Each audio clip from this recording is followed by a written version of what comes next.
Hey guys, Lancer here. Hope everyone's doing well. Thanks again for joining me while we look into some reserved list nostalgia. On my screen right now is from 2016, a picture that was put up on Reddit showing the value of the cards back then. You can get an Underground Sea for $50, you can get a Tiger for $25, a Lion's Eye Diamond for $40. Oh, the good old days about 4.5 years ago. Yeah, it's already become like that. It is one of those crazy things. Already I can tell from 2020 that most of the prices of the reserve list cards I had have already doubled, if not tripled for some of them, and maybe even more. But like I said, I didn't go and get myself a huge amount. I just put like a certain amount in because I wanted to get my hands on them, and I was keeping an eye on what the economy and the governments around the world were doing. And this is not financial, I just want to be nostalgic about this. So I'm going to start off with this picture. You guys can breathe it in or look it in and either feel good about the fact that the values have gone up or bad about the fact that they used to be this cheap when no one was paying attention to them. We have a lot more influencers now. YouTube has become a big thing. People have talked about this and beaten the dead horse to death, which is pretty much the reason why I'm going to try to make these kinds of videos once a week. It normally doesn't have much to do with finance, it's just a feeling. I know, how do you feel about the reserve list? You know, put your comments down there. I'm planning to take these kinds of videos pretty easy. I've looked at some of the Reddit comments. They can be pretty backwards and forwards. We're not going to do any of that. We don't care the reserve list exists. We don't care what it's for. We just want to have a look at it, feel nostalgic, maybe cry a bit inside, and then keep moving on. I will cover some of the prices. Now, it does look like Underground Sea is topping up. It does look like Badlands is topping up. I'm not too sure how that's all going to go. It looks like it's all flatlined. Obviously, there's still going to be some stimulus coming in. And, you know, from the US side, you guys can let me know how it feels about the economy and so on. It's really hard to tell from any other point. I'm not going to worry too much about these. So, let's dig into it. And I hope you guys can stick around until the end. And please like and subscribe if you find this fun. Maybe it's sad inside, but we can all be sad at the same time. Or maybe you're happy about this, in which case, like and subscribe anyways. So, Alpha Booster Box, $3,250. Not bad. That's actually kind of expensive. I mean, I can't really tell when this printing was out, but I'm pretty sure this was like the 1996 like booklets that come out where you can buy these cards from sources, or they tell you what the values are. I know Pokemon used to do something like this, and I was keeping an eye on those when I was a kid, when I was younger. I wasn't, sadly, not young enough for... I wasn't old enough for Magic. If you guys got in early, then good for you, because, you know, my parents were like, no Pokemon even. Really. Just imagine if I got my Charizards. I actually have a couple of cards that are in terrible condition. Maybe that's why they saw me treat that. You can get a Black Lotus for $200. 5-star rating. Very, very impressive. Yeah, Black Lotus for $200, guys. Back then, it would have been a bit more expensive. I mean, there's a Legends card there. Now, $200 back then would have been, you know, like $1,000 is now. You got to remember that inflation, whether or not you pay attention to it, still happens, and it's actually quite painful to think about it in most cases. Mox Jet, 150. Mox Emerald, 150. Mox Pearl, all 150. All rated 5 stars. This guy's got a good rating. Pretty much anything that's a mana source, he puts in it as a 5. Would you believe you can summon Joanne on the 3rd turn? On your opening turn, you play nothing, and instead you discard your 8th card. Johan and another big bad boy.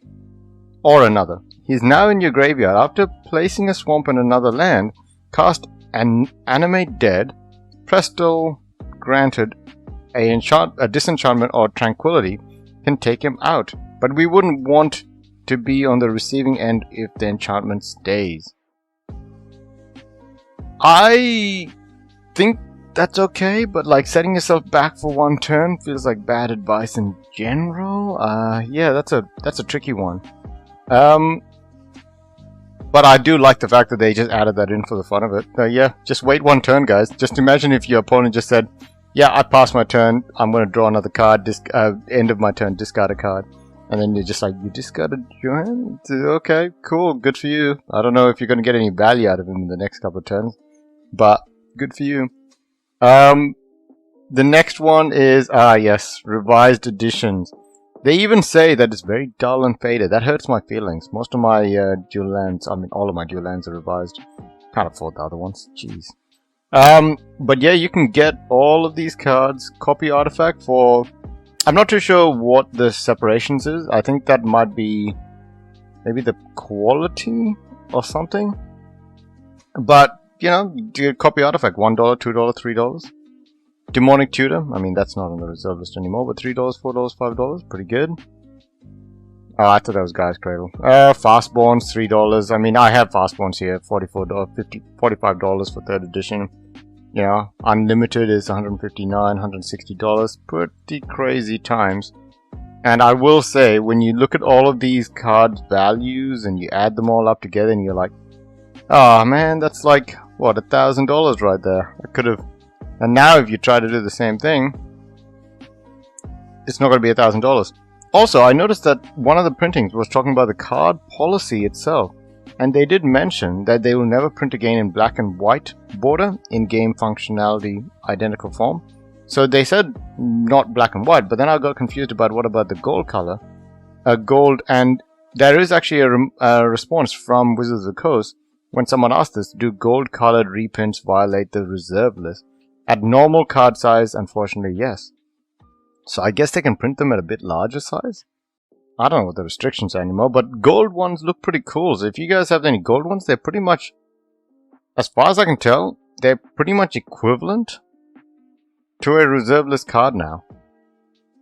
Let me know if that's not correct, but a reserve list gold border card feels to me, from Wizards' point of view, equivalent to a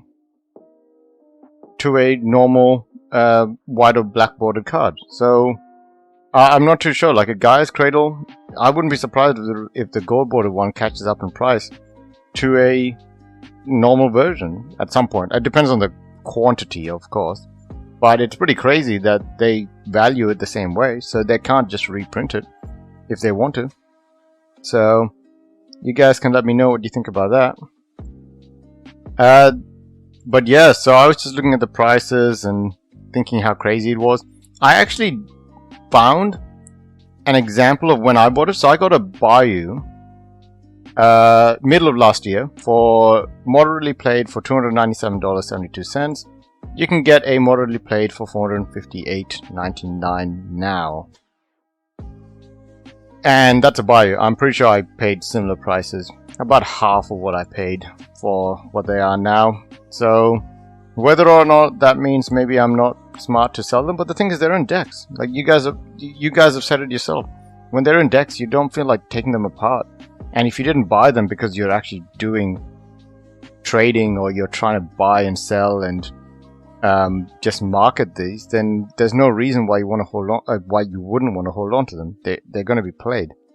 So Saldevi Excavations, I got that for like $4, and I'm pretty sure that's still when it was starting to move up. So I'm pretty some of you guys might have gotten it for even cheaper, but now it's sitting at $25.56 for lightly played. I got a Zerlin of the Claw, same thing, you know, $4. Temporal, I'm pretty sure I showed you guys these. So I'm not bragging, I'm just saying that this is the price I got them for. Things have really changed in the last couple of months pretty much, so I would not know where to go. I saw this comment a couple of hours ago from ReziDZ. Cool name. Turning modern singles into reserve lists. Wise or foolish or to wait? I don't know if this is going to happen. There are some people that have commented, like done the maths to modern is coming back, blah blah blah. But the problem is, if they make it into reserve list, they had to be very careful about how they announce it, because the panic that can cause to even the existing reserve list cards, to then for people to jump into a modern thing, and then the cash cow that Wizards of the Coast is now going to be messing with. They don't want to get rid of the reserve list. Like I saw an MTG Moxman where he's right. Like Wizards of the Coast can make a similar version to Guy's Cradle. It's the one from Ixalan or wherever, which you flip it, it's a Guy's Cradle, but you had to do something to let it flip. And Wizards of the Coast loves to do that kind of stuff, and they get close to a real one, and then they boost the price of the reserve list, and then they also increase the value of the existing card. So it's a really tricky situation where they don't want to really get rid of the reserve list because they can just milk it with more and more kinds of cards like the reserve list cards. The bigger thing is the fact that if they add any new cards to the reserve list, they had to be really careful that it doesn't firstly break what's happening with the reserve list, the existing reserve list cards, and or cause some issues in people's buyout values, and then all of a sudden price people out of Modern, and then also stops Wizards of the Coast selling Modern Horizon and other cards like that. I'm going to make a video on the Time Spiral Remastered set, like a complete set review of like the most valuable cards in it. And that set is now starting to feel more and more insane as just a good value pickup at some point for cards that drop in price by a decent amount depending on how often they come up. Because there is a lot of reprints in that. So I'll keep an eye on that one, let you guys know in my news section, which I think is on Tuesday. So yeah, I think I'll leave it at that, guys. Hopefully I didn't just drag this on for too long. But it's crazy where we've come from and the prices and the... Just the prices. You know, if I feel nostalgic, and I feel nostalgic for 2020 now. Like, not even 2016. 2018 even. So things change fast, and I'm not too sure, you know, what the future holds, but hopefully you guys can, you know, see how things go and let me know. And yeah, put them down in the comments below if you guys want. Thanks again, and have a good one. See ya.